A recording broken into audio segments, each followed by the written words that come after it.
colocado no centro do acampamento.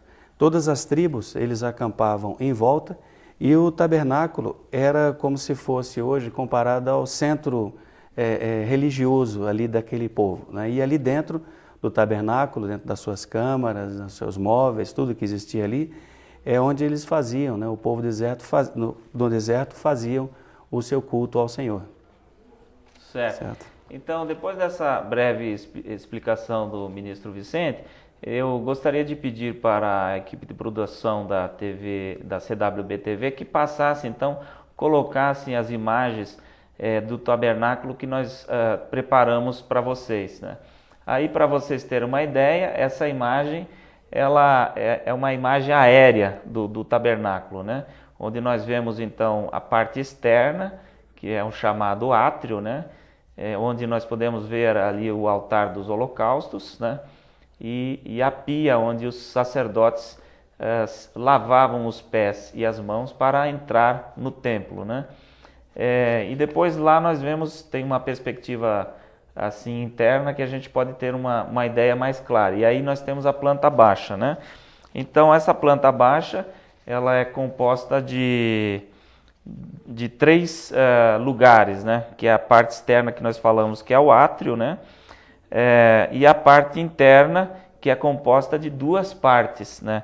Uma chamada o Santo Lugar, que é a parte maior, e a outra chamada o Santíssimo, né? Ou o Santo dos Santos, que é a parte menor. Essa parte menor, ela tinha todos os lados iguais, né? Semelhantes, eram as mesmas medidas, da mesma forma que está citado lá em João. Eu gostaria de pedir para a produção manter essa imagem para a gente poder dar mais detalhes. Esse espaço chamado Lugar Santíssimo, o Santo Lugar, ele tinha as medidas semelhantes à Santa Cidade de Jerusalém, que está descrita no Apocalipse de João. Então nós podemos fazer uma conexão entre as coisas que estão ali no Êxodo, que é o princípio da palavra de Deus, né? Logo depois do Gênesis, e justamente as coisas que acontecem lá no Apocalipse, que são o final já da palavra, né?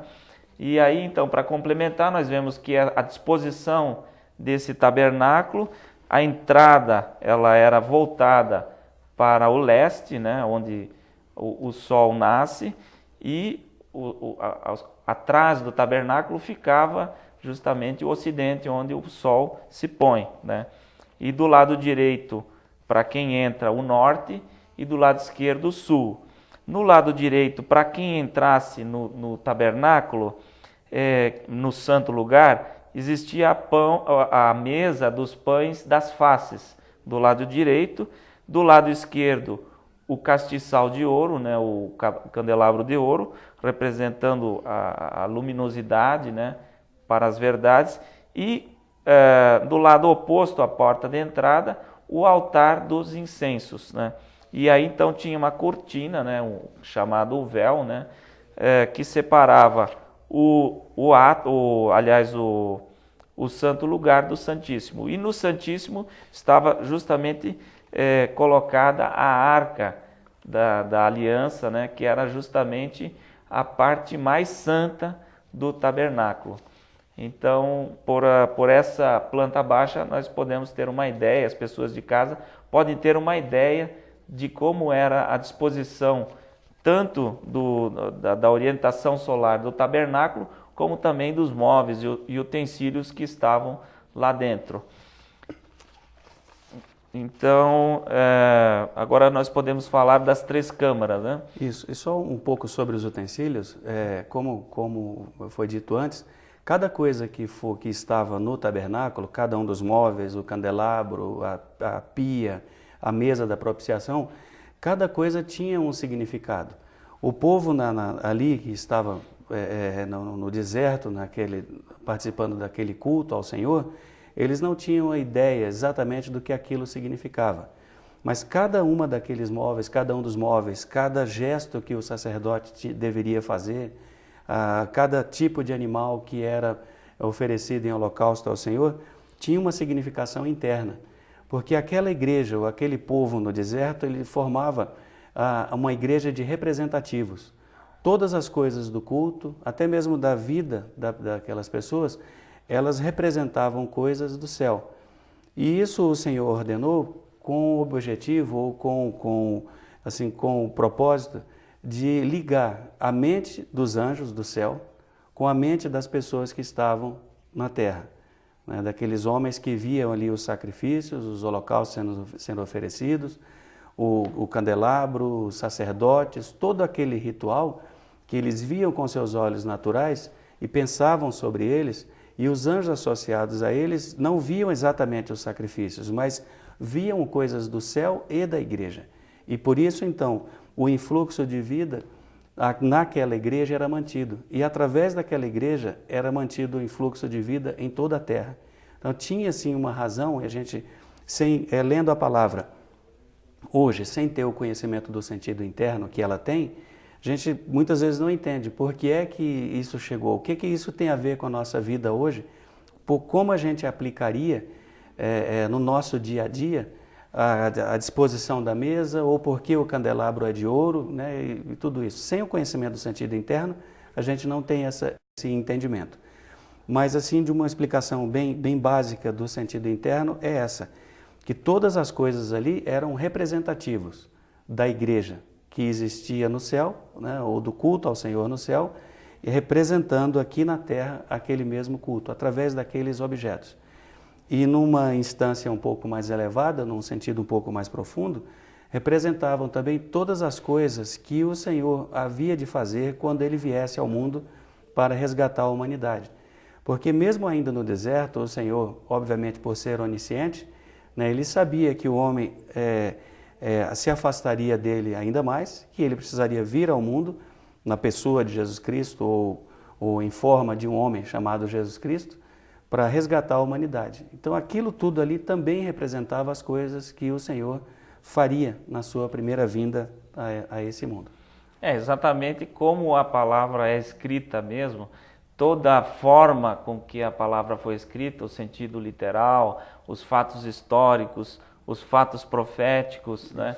Todos eles foram escritos não apenas para o homem nesse mundo, mas foram escritos para os anjos dos céus natural, espiritual e celeste. Isso. Ou seja, então, no momento que uma pessoa está lendo devotamente uma parte da palavra, né, mesmo que ele não entenda o significado espiritual e celeste que está ali intrínseco, né, os anjos que estão associados, como o Vicente falou, eles justamente entendem coisas mais profundas, né? Os anjos espirituais entendem coisas mais profundas e os anjos celestes coisas ainda mais elevadas e mais profundas, né?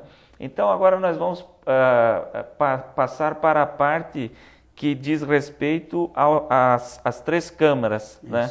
No caso, a representação que essas três câmaras tinham com o mundo espiritual, né? Por exemplo, no átrio externo que nós vimos ali, é representado justamente o céu natural, que é o céu mais baixo, é o céu, digamos assim, mais externo, que está na periferia de todos os demais céus, né? E esse céu, então, é representado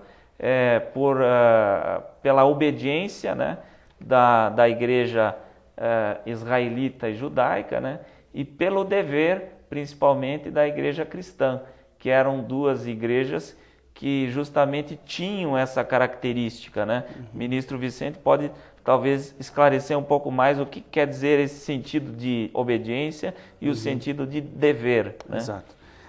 Como o Eduardo falou, esse céu natural, representado pelo átrio mais externo do tabernáculo, né, é onde estão aqueles que viveram uma vida de bem pela simples obediência à palavra, né? Sem entender, sem ter um entendimento mais elevado da palavra, mas que cumpriam a vida do bem porque o Senhor diz, né? Como uma criança que obedece porque o Papai do Céu manda, faz o bem, faz aquilo que é correto porque o Pai mandou, né?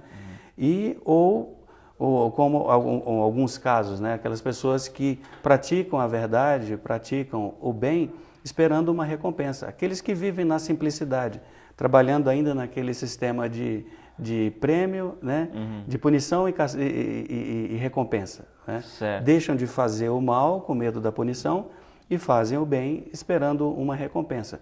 Esses são aqueles considerados assim mais naturais, mas que pela essa obediência, né, assim simples, ou pelo simples dever de fazer o que é correto, eles podem sim alcançar a vida do céu, né, e serem felizes e cumprirem usos nesse céu natural, que é representado pelo átrio mais externo do tabernáculo.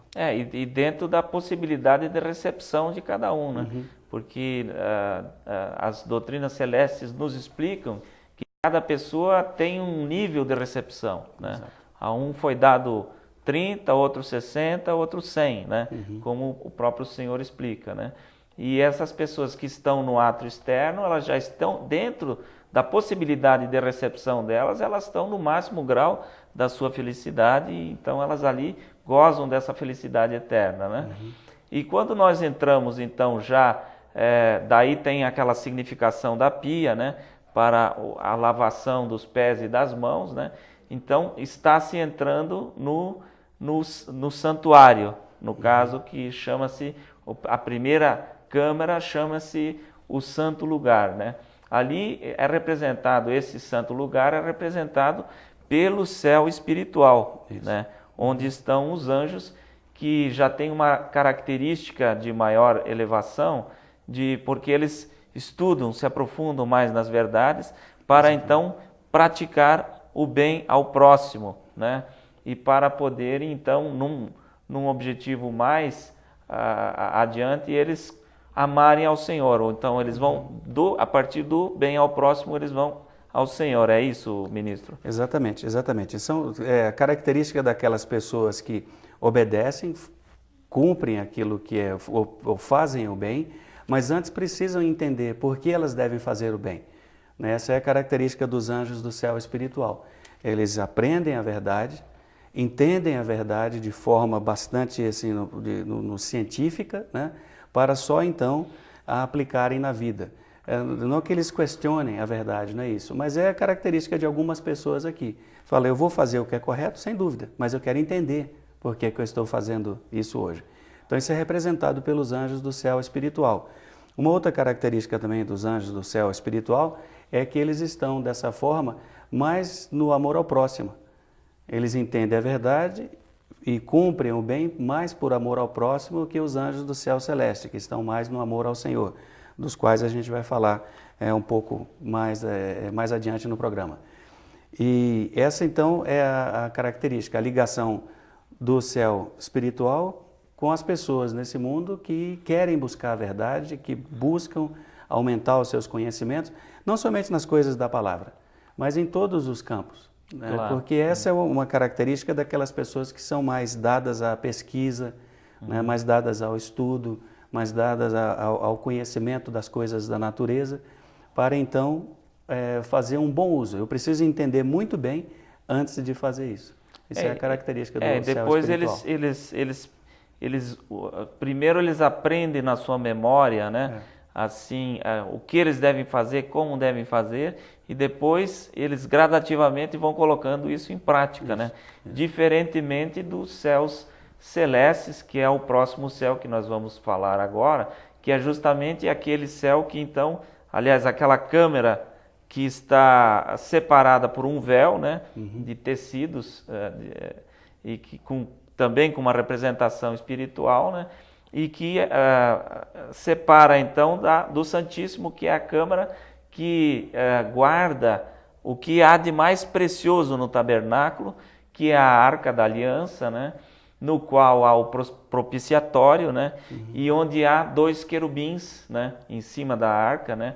Os dois, ambos voltados para o mesmo ponto, né? E representando justamente os guardas, para que aquilo que está lá dentro, que são os 10 mandamentos, não sejam profanados, né? Ou seja, o sentido representam então os guardas do sentido externo, literal e profético e mais externo da palavra, justamente para que o homem não entre no sentido interno e profane esse sentido interno. Exato. Daí que a igreja, né, existem vários tipos de denominações, com vários tipos de interpretações da palavra, que isso não é uma coisa tão mal, né? Quer dizer, porque ela foi escrita justamente para que ela possa ser interpretada de várias formas, justamente como uma proteção para que o sentido interno, né, as pessoas que estejam realmente na iluminação, pelo respeito, pela afeição da verdade por ser verdade, né, possam penetrar nesse sentido espiritual e celeste, né? Então, somente entra nessa compreensão das coisas mais profundas da palavra aquela pessoa que foi permitido entrar ali, e porque ela também está no bem, né? E ela faz jus a entrar ali. E esses querubins, se nós lembrarmos lá no 3º capítulo do Gênesis, bem no finalzinho, o último versículo, justamente é colocado lá pelo Senhor os querubins com a espada flamejante, né? Justamente impedindo que Adão e Eva retornassem. E Adão e Eva, nós sabemos aqui pelo estudo das doutrinas celestes, que representa a primeira igreja na Terra, né? Adão, a primeira igreja, e Eva, o seu próprio, né? Que é aquele próprio que decidiu comer da árvore de conhecimento do bem e do mal, né? E acabou se afastando das qualidades intrínsecas que os celestes tinham, né? Então, esses querubins representam justamente essa guarda para que só possa acessar esse conhecimento, né, aquelas pessoas que não vão profanar essas verdades reais, né, genuínas da palavra, né? Exato. E então, esse santo dos santos, ou o Santíssimo, representa justamente o que há de mais pleno, de mais santo, de mais puro, de mais genuíno nos céus celestes, que são os anjos celestes, né? No qual eles estão na presença do Senhor, né? Exato. Então, e eles estão justamente na presença do Senhor porque eles vivem numa condição de inocência, né, plena, né, não absoluta, né, porque o absoluto é apenas o Senhor, né? Eles estão numa condição de inocência que lhes dá a sabedoria mais elevada de todos os céus, porque eles, mais do que todos os anjos dos outros céus, desejam ser guiados pelo Senhor como criancinhas por seus pais, né? Então essa, para mim, sempre foi uma definição mais clara do que representa essa inocência e essa sabedoria dos anjos celestes, porque justamente a sabedoria é da alçada da inocência, porque ninguém que se diz ser sábio e se não tiver inocência, não pode ter sabedoria verdadeira, né? Exato. E esses anjos do céu celeste, o céu mais elevado, isso é comum na história da humanidade, sempre são representados como criancinhas, né? Por exemplo, na época da arte barroca, os anjos eram representados por criancinhas. Criancinhas nuas, inclusive. Criancinhas nuas, inclusive, que representa a inocência, né, desses anjos do céu mais elevado. Inocência, aliás, que foi perdida no paraíso, quando eles foram expulsos, é dito que Adão e Eva ficaram ruborizados, né, ou, né, sentiram vergonha, né, de estarem nus, que antes eles não sentiam. Né? Então aí dá para se fazer uma ligação. Uma ligação, exatamente. E esses anjos do céu mais elevado são aquelas pessoas simples, né, que obedecem à palavra sem nenhum questionamento. Elas ouvem a palavra, sabem que tem que fazer aquilo e simplesmente aplicam na sua vida. Não são, a gente não pode dizer que são pessoas, vamos dizer assim, ingênuas. Eles parecem ingênuos até, mas são muito sábios. A gente pode dar exemplo das pessoas mais simples, mais humildes, mais assim, como falando, mais do interior, né? Que ouvem e fazem aquilo, fazem o bem, né? Porque o Senhor mandou fazer, simplesmente por aquilo. São aqueles que são citados nas bem-aventuranças.